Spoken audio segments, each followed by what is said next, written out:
பிரதேச செயலக பிரிவிற்குட்பட்ட வவுனதீவு பகுதியில் காட்டு யானைகள் ஊருக்குள் உட்புகுந்ததால் அப்பகுதி மக்கள் அச்சத்திற்குள்ளாகியுள்ளனர்.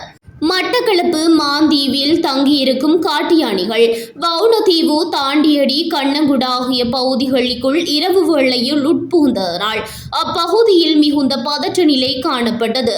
குறித்த யானைகளை அப்பகுதிகளை விட்டு விரட்டும் நடவடிக்கையில் வனஜீவராசி திணைக்களத்தினர் ஈடுபட்டனர். தொடர்ச்சியாக தமது பகுதிகளுக்குள் புகும் காட்டு யானைகள் பயன் தரும் மரங்களை துவம்சம் செய்து நாசப்படுத்துவதுடன் ஆலய மதில்கள், வேலிகளை உடைத்து சேதங்களையும் விளைவித்து வருவதாக அப்பகுதி மக்கள் கவலை தெரிவிக்கின்றனர். மாந்தீவு பிரதேசத்தில் நிரந்தரமாக குடிகொண்டுள்ள காட்டு யானை கூட்டம் ஒன்று பொதுமக்களின் உயிர்களுக்கும் உடைமைகளுக்கும் அச்சுறுத்தலாக மாறியுள்ளதுடன் விவசாயிகளுக்கும் அச்சுறுத்தலாகியுள்ளது என்பதும் குறிப்பிடத்தக்கது.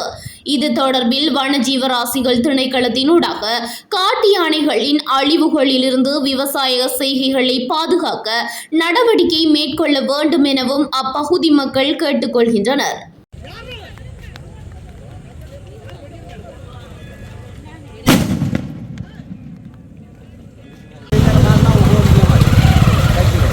எத்தனை அண்ணையா போகுது? 9 போகுது. எத்தனை மணியில இருந்து இந்த நடக்குது? இது 5 மணியில இருந்து நடக்குது. எத்தனை நாளா கூடிய அட்டகாசம் இந்த யானை? இன்றைக்கு 3 நாள் தான்.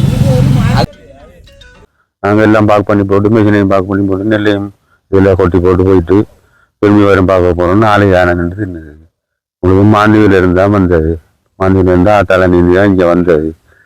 வந்து கணக்கு பெரிய உண்மையெல்லாம் இருந்தது. ஒரு 15 முறை கிட்ட திண்டு போட்டு அது நான் நேற்று தான் பட்டினேன். புது நெல்லையே திண்டு போட்டுது. பழைய நெல்லாம் அந்த கிடக்குது. மழையால் அறுவடை நட்டம் எல்லாம் பெரிய கஷ்டமாக கிடக்குது. நான் போயிட்டு லைட்டை போட்டு வந்து நம்மளோட பேத்தியார் இடியப்பம் வாங்கிட்டு வர கூட இப்படி ஜானை வந்துருக்காண்டு ஃபோன் எடுத்தாங்க. வந்து பார்த்தேன் நான் 4 இருந்தது. வெடி அடித்தா போகல. புஷிவானம் விட்டதுக்கு பிறகு தான் போனது. 7 மணிக்கு பிறகு மாந்தியிலிருந்து வரக்குள்ள கூப்பிட்டு கத்திரிக்கானு எங்களோட வீட்டை